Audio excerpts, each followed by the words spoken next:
Hi guys, and welcome to our tarot outlook for the week of August 5th to the 11th. So today, once again, we are using the Light Seers Tarot. If you've been following my Instagram and Facebook at Light Witch Tarot Shop, you will see that I've been using this deck a lot for this last week.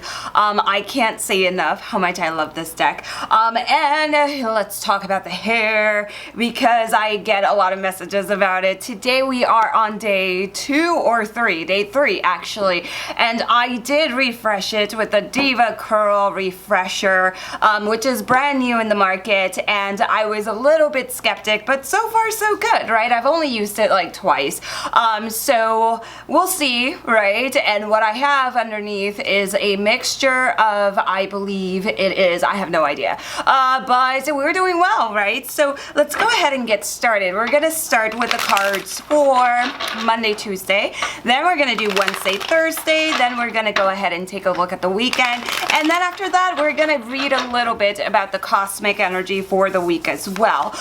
So let's go ahead and begin. So Monday, Tuesday, we have the Ace of Cups. So this is actually interesting because if you guys follow the Lion's Gate and the portal, we know that this Lion Gate portal opens up on Thursday. So starting the week with the Ace of Cups, we are being told to really go for those new beginnings that we've been maybe daydreaming about or kind of secretly planning, but you know, self-doubt gets in the way. The Ace of Cups has a lot to do with a new beginning based on emotion, but it doesn't necessarily talk about a relationship or a new friendship or a new romance.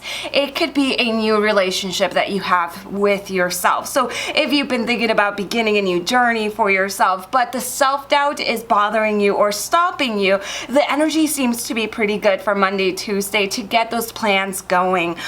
So next the battery had to die, and after the Ace of Cups, well, what do you know, if we're not shielded, let that be an example of how lower vibration energy can actually, you know, we act like a battery. If you surround yourself with lower vibrational people, your battery will need to be recharged, right? So let's take a look at Wednesday, Thursday. Wednesday, Thursday, look at how beautiful this card is. We have the High Priestess. The High Priestess is all about her intuition. Her eyes are closed, her half moon is right above her crown, and she is led by her intuition. So Wednesday, Thursday is quite interesting because that's the day that the Lion's Gate portal opens on August 8th, right? So the High Priestess on this day is one of nurture, one of self-love, but not only that, but Wednesday, Thursday, as any day, you definitely really want to listen to your intuition. Be very careful with your thought pattern. Be very careful with the energy, especially when it comes about you,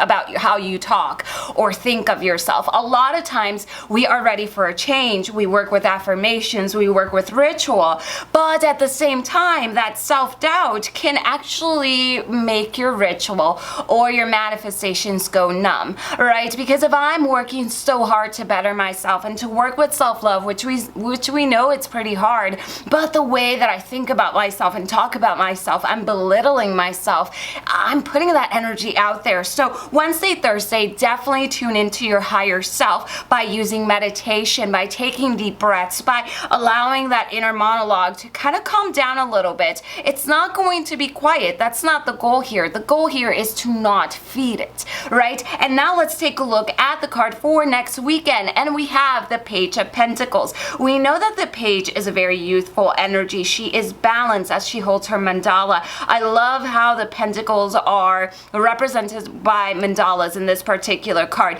So the Page of Pentacles says, go forth and do the things that you want, especially when it comes to life and material things. Go and get them, but have a balance. Make sure that you're not bringing anything new or buying things because you're feeling a void. Remember, the void is exactly what the Lion Gate is. We are in a void because we're about to begin to ascend. So right now you may be feeling stuck. You may be feeling like you're not moving forward. This is exactly what you need to be feeling with this cosmic energy. So be very careful in this weekend, trying not to cover the void by buying extra, because the thing is that we will buy something because we really want it, or those shoes or that dress. We're all guilty. Who doesn't like shopping? But the thing is we're doing it to cover this emptiness. You'll see that it's exciting when you have it in the bag. It's exciting when you wear it for the first time. But after a little bit, that void will rise again. So let's not make the mistake. Let's be careful with our bank accounts this weekend. And let's really tune in. If you're feeling some kind of emptiness, look within. See what it is. See how you can work with it. Emptiness, bad things, all of this, there's a lesson behind it all. We just have to shift our perspective. So now what we're going to do, we're going to take a little bit of a look at the energy cosmically, talking about planets and things that are going on for the week of August 5th to the 11th. So with Jupiter making 2 trines and then changing direction, this week's spotlight is shining brightly on the giant planet's favorite activities: long distance travel, sports, and your belief system. Mercury also makes a cameo appearance when it changes signs, and Uranus urges us to move our fears off stage for the next 4 months. On Wednesday, August 7th, the Sun makes an especially harmonious trine to Jupiter that brings a blessed period of good luck, prosperity, and abundance. So this makes perfect sense of why we got the High Priestess for Wednesday, Thursday, right? Now Venus. Right? Venus repeats the same performance on Thursday, August 8th, when it also trines Jupiter, but this time it brightens up relationships and finances. The 3 other events happening on Sunday, August 11th, include 1 step forward and 2 step back. So the first one is a forward motion when Jupiter goes direct that day. Now Jupiter is ready to move forward. It's time to make those sweeping changes in your life that you've been thinking about for the last 4 months when it was in retrograde. So now we makes sense why we see the Page of Pentacles telling us to move forward, right? And because you're dealing with Jupiter, be sure to do them in a really big way. So definitely go big this weekend. Now the next event on Sunday, the same day, is Mercury marching into Leo for the 2nd time this year. This double 6-week Mercury in Leo energy is due to Mercury's retrograde earlier this summer, and while it does give you another chance to play with words, it could get tiresome if you insist on grandstanding and forget to share the conversational spotlight over the next 3 weeks. So be very careful with over speaking, with saying too much. This doesn't mean stay quiet. What this means is a lot of times out of excitement, you'll end up oversharing, and we know what that can cost, because if it goes in the wrong ears, you might get, what we call brujeria or evil eye headed your way, because you never know who you share your plans with that may just be not wishing the best for you, right? Now, on that same day, Uranus does a double take as it begins its retrograde period.